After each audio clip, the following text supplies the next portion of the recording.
Welcome back to SaharaTV. My name is Rudolf Okonkwo. As we close our season, we are talking to some of our favorite guests and some of the people that helped us to provide the news to you and analysis of what's going on across Africa. And joining us now is Nigeria's #1 public intellectual, a professor of literature and African studies at Carleton University in Canada, Professor Pius Adesanmi. Pius, welcome to SaharaTV. Hey, thanks very much, Rudolf. How are you doing? We're doing good. It's nice to have you on this, our final show. And yeah, good to be back. Good to be back. You've been traveling. You've been going, and we see pictures and see you all over Africa. What's going on? How do you feel about Africa today? Let's start from there. Well, it's because a lot of things are happening in Africa. That's where it's happening, man. At least in terms of my trade, what I do, there is a sense of renewal and rebirth in African higher education. You know, the universities, they're coming back big time. They are pumping a lot of money in research. They are redefining their priorities, and they are establishing new modes, new ways of engaging that continent and reinterpreting the African experience. So a lot of things are happening, and that's why I've been all over the place. You'd notice that my column has all but disappeared since April, right? Mm-hmm. Yeah, since my Sahara Reporters column. That's because I've hardly spent a week in one place since April. I've been all over the continent doing capacity building workshops and just a whole bunch of interesting things. Now, a few minutes ago, I spoke to your friend Professor Moses Ochono, and he said something about a trip you two went to. Yeah, Moses and I, let me say we are involved because it's an ongoing process with an initiative at Kwara State University in Ilorin. So we actually were together it's called the Abiola Irele School of Theory and Criticism, which is modeled after the Cornell, I'm not sure, are you aware of the Cornell Summer Theory School? Yeah. Which they started in the 60s, or was it in the 70s or there? So yeah, we have that in Kwara State University. It started at the instance of the Vice Chancellor and Professor Rashid Naala and an elderly colleague of ours in Ohio State University, Professor Adeleke Adieko. So all three of us were in Ilorin to study inaugural. So this one is actually, of course, built around the work of one of Africa's foremost interdisciplinary thinkers and professors of literature, Professor Abiola Irele. So it's called the Abiola Irele School of Theory and Criticism, and we started it, and it went very well. We were there for 3 weeks. We had about 20 PhD students who are also lecturers in Nigerian universities, and we had them in seminars and critical thought and capacity building for 3 weeks. And that's the same thing I went to do in Ghana. I also do such things in South Africa and stuff. So it's a very interesting time for any intellectual in the diaspora, if you are in demand in the continent. It's a very interesting time to engage with higher education in Africa, and that's what I've been doing. So I've been very busy. I've been quite busy. Now before we go to, sorry to interrupt, before we go to stories about Nigeria, there was something he mentioned about African capitalism. What is that? Is that something new? No, I have a very funny that Moses, it must have been Moses, because he just returned from a conference in Calabar on Afro-capitalism. Afro-capitalism is not new. It's this theoretical construct of building African capitalist structures and ethos and ethics and practices from within, right? Yeah. If you agree that that's my own sense, that I have only a fringe scholarly relationship to it, insofar as I question some of the assumptions and some of the ways in which it works. I was in a conference in South Africa in May. I've been to South Africa 3 times this year. So in May, I was at the Pan-Africanism conference, and there was actually a session devoted to this thing. And I've been discussing it with Moses. So Moses is more of a specialist in that area than me. And people were using Dangote, for instance, as a model as a model. That's the poster child of Afri-capitalism. So it's just adding Africa to capitalism, capitalism from within. Or maybe if you ask somebody like Ibrahim Babangida, he would call it homegrown capitalism. Yeah. Exactly. But here is my beef with Afri-capitalism. I don't know what Moses said about it because I missed his segment. I said, I told the panelists in South Africa, yeah, I'm all for Dangote and all that, and I like what he's doing. And quite frankly, if he were to buy Arsenal today, I would be very happy. I would be. But can you really discuss that? Is that the mode of capitalism we would want in Africa? Do you want one person to just monopolize practically everything in each country, and we call that? That's a good point. Where is that gap or that borderline between Afro-capitalism and Afro-monopoly? That's a good point. Yeah. That's a good point. Now let's go to something very urgent. I hear you, and you travel with colleagues and you talk about these things. I was wondering, when are you going to form a committee, like a peace committee? Because the issue now in Nigeria is that Bishop Kukah formed a committee called the National Peace Committee, and they have decided to intervene in Nigeria. What is your take on their intervention? I think it has become counterproductive. I think they have a false sense.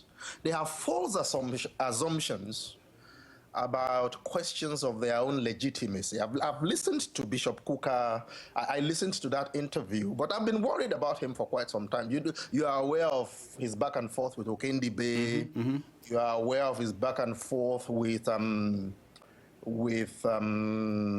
Professor Ebenezer Obadare, my friend, which actually predates his problems with Oke. And you're aware that he has sort of found a way to say that those of us who are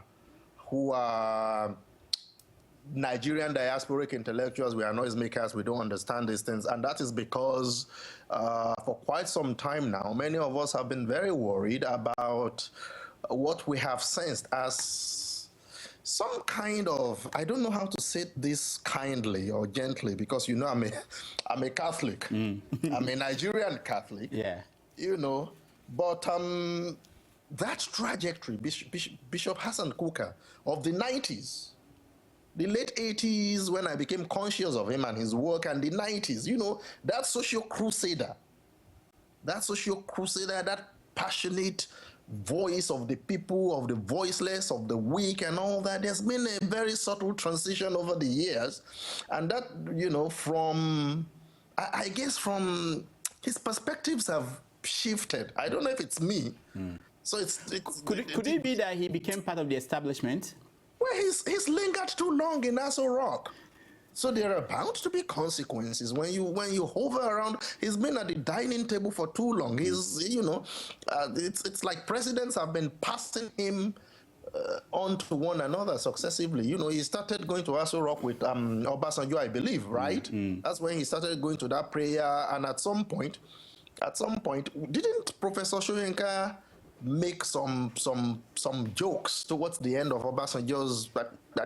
I think I have a vague recollection of some kind of banter about those frequent visits and breakfasts and praying and all that, and then from Obasanjo to, if you look at Obasanjo's interview in Premium Times, he ends it by using a quote of Bishop Kukah to sort of legitimize himself, to sort of immortalize himself. Yes. And I noticed that. Yeah. So Obasanjo can go back to the archives and find you legitimizing him, rationalizing him with all his corruption. And it's almost exactly in the same terms that he's speaking of Jonathan now. So now let me stop you there, because you mentioned Obasanjo in that interview. Also, Obasanjo talked about your friend Reuben Abati, and I want to ask you, his phone has not been ringing. Why haven't you been calling him?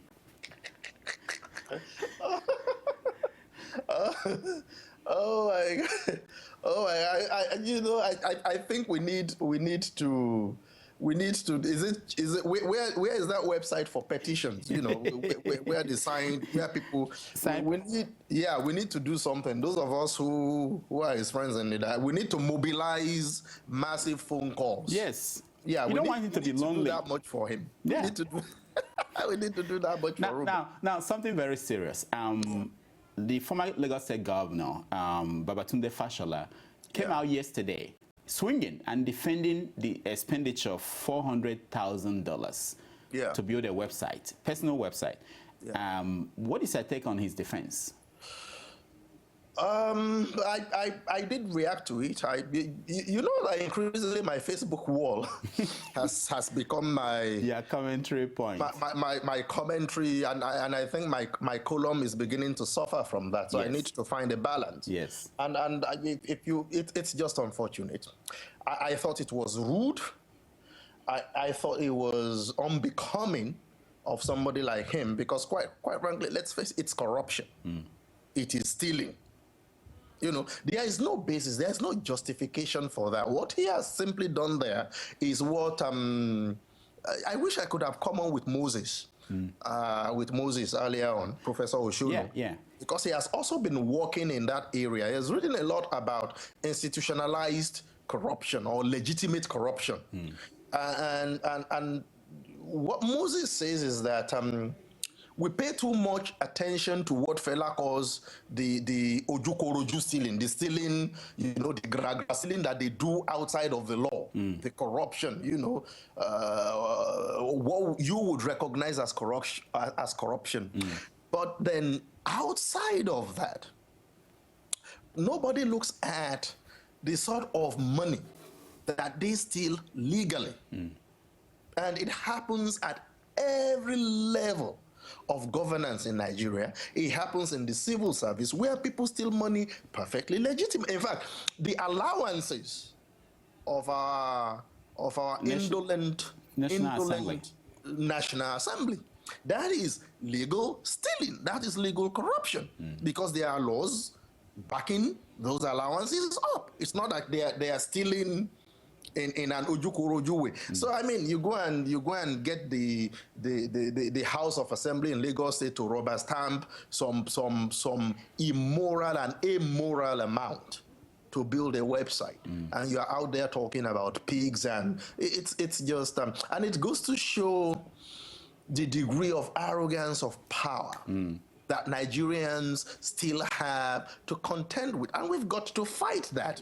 These guys feel so entitled to their stealing, and this cuts across the political party spectrum. So we're not even talking about parties. You're right. So it's like the people cannot afford to be complacent, because you have replaced the PDP and the corrupt Jonathan machine with what ought to be a little step in the way of sanity.